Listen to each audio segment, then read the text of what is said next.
Okay, good evening. We are from group number 1. Our group members is myself, Avinash, Raymond, Prashantini, Kartikasan, and Naveen Kumar.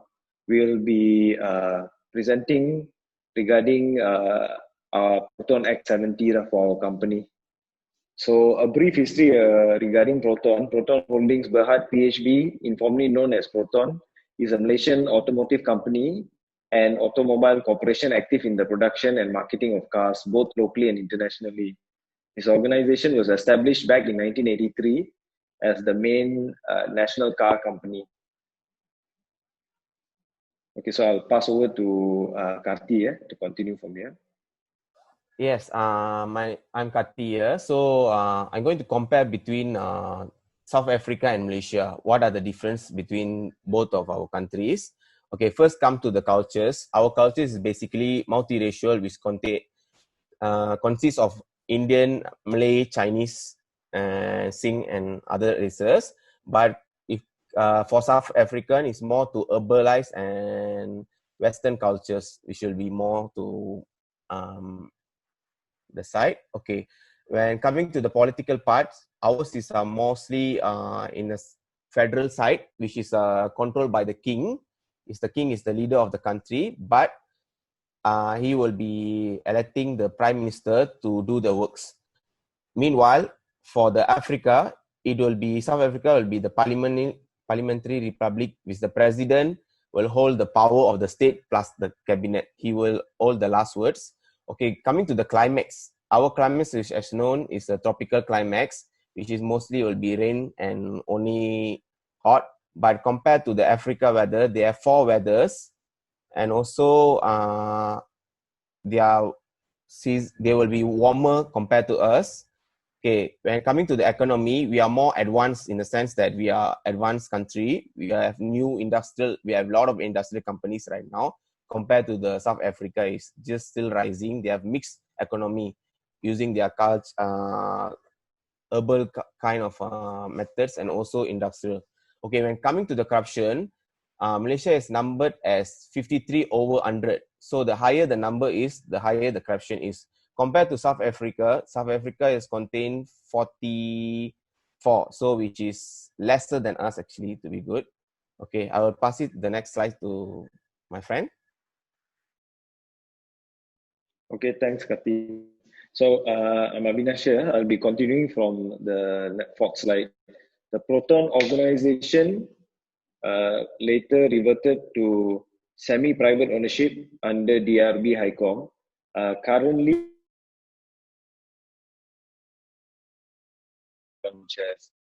the Proton X70 is one of the latest addition to the Proton GT Automotive Group, which is a compact crossover SUV. Okay, so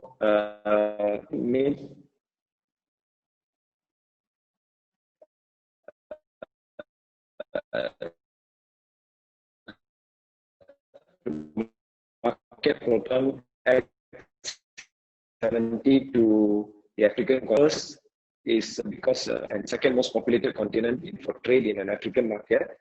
Third, abundance of natural resources such as uncovered land for setting up operation plants. And fourth, living condition which entail lower labor costs, low transportation fees, and communication charges.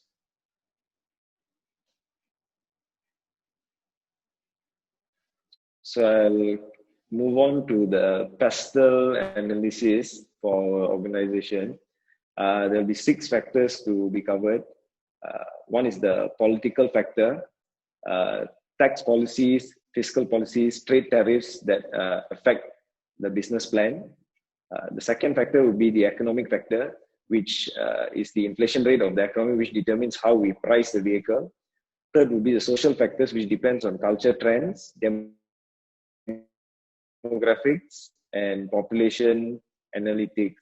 The fourth would be a technological factor, which is innovation in technology for automation. Fifth, environmental factors, surrounding environment circumstances that can cause disruption to the businesses.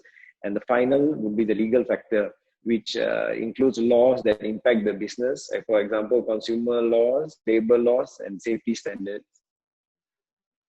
So I'll pass back over to Naveen to continue. Okay, good evening. So I'll be presenting about the Hofstede cultural difference. So we're comparing the culture between Malaysia and South Africa. So, all right. So the main criteria that we are looking into are power distance, individualism, masculinity, uncertainty avoidance, long-term orientation, and indulgence. So as we can see in the diagram, power distance is greater in Malaysia compared to South Africa, meaning that the leaders have more say compared to the subordinates. All right, whereby in terms of individualism, Malaysia has a lower score compared to South Africa. So it refers to how different each member of a society are from one another.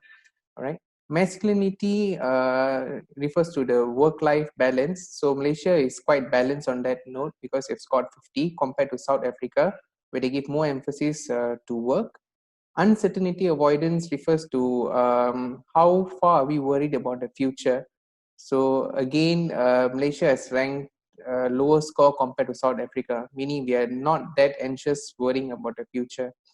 And next point is in terms of long-term orientation. Both countries have scored fairly low, meaning we live more for the present moment rather than planning too far ahead for the future. Lastly is indulgence. So it refers to how much importance we give to our desires and pleasures compared to restricting them. So the score is also equally high, I would say, between South Africa and Malaysia. So there's not a big difference there. We give importance to desire and pleasure. So I'll pass it to the next speaker. Hello, good evening. I'm Raymond here. So I'll be presenting on methods of 4 different ways that we can enter global market and explain what is the best foreign market entry for our company. The 4 ways of entry to global markets are exporting, joint venture, foreign direct investment, and piggy banking. Exporting is a tactic where a company exports a commodity without any selling or manufacturing agency overseas from its home base. The product might find a new growth opportunities overseas, while joint venture is a partnership between a domestic and a foreign firm. The foreign partner usually provide expertise in the new market, business ties and network, and access to other business elements in the region. Company prefer to use joint ventures if high regulatory constraint or high level of investment costs define the market they are entering. For FDI, foreign direct investment, is when another business in a different country is acquired by a corporation. FDI is different from when the business in another country actually put their capital into properties. Piggy banking include 2 non-competing firms working together in their home country to cross-sell the other goods and services. Although it is a low-risk method requiring little money, some businesses may not be happy with this strategy because it needs a high degree of confidence.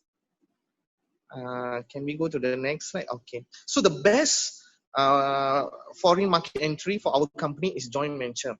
When DRB Highcom sold their 49.9 stake to Geely Automobile Holding in May 2017, it was the start of a new era for Proton after their downfall in the years before as their car sales plunged down. In December 2018, after the launch of SUV X70, Proton moved 100,821 units in year 2019, a jump of 55.7% from year 2018. Both partners invest cash, share equity, and share the venture influence. Okay, thank you. Okay, what is the marketing mix strategy that we're going to imply is there's 4 pillars: product, price, place, and promotion. So product means the variants that we can give them is the colors. Quality, we have to give the best, and the futures, the latest technology, and the brand name is our Proton name, and also the warranty and especially the service for the cars. And the price, coming to the price, we are to give them a discount, credit terms, and also payment method for them. And the placing of the show house will be mostly on the cities first, slowly move to the town and countryside, and also developing cities. For the promotion, the advertising in the TV, radios, and social media, and as well as newspapers will be helpful. And personal selling and test drive will be much helpful for the marketing as well. Okay. Good evening. I'm Prashantini and I'll be presenting the ending. So we're going to talk about South African market during the COVID-19 pandemic. So what we have anticipated is now with this COVID-19, it has greatly affected globally every industry, and it has affected Africa quite greatly.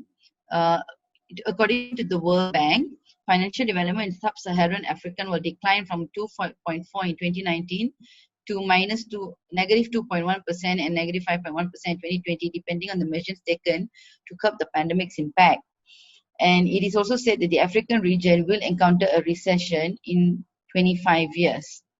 The decrease of imports will fundamentally be affected here due to the large reductions in South Africa driven by their reliance on import of commodities whose costs have crashed, and this will unavoidably influence South Africa's and other African nations to take an interest in trade, and foreign financing will decrease further.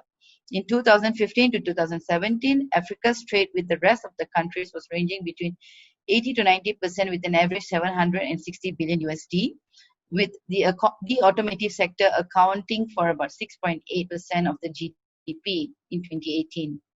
With the COVID-19 pandemic, it is forecasted that the demand of cars will shrink by approximately 14% in 2020. Next slide.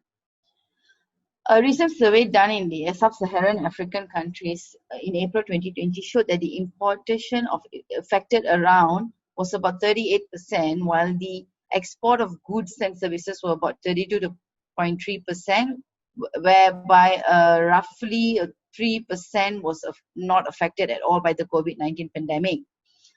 The local market in South Africa has been suppressed for about a number of years already, with the sales declining by 2.8% last year. However, in this current forecasted economic downscale, it is forecasted that in 2020 it will be significantly less.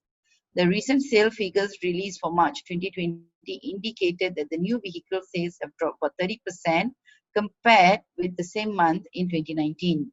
With this said, it is with an unprecedented economic crisis globally due to the pandemic of COVID-19, with businesses trying to recover from the devastation of bringing production to a halt as well. This will not be the right time to introduce a new vehicle into the foreign market. Thank you.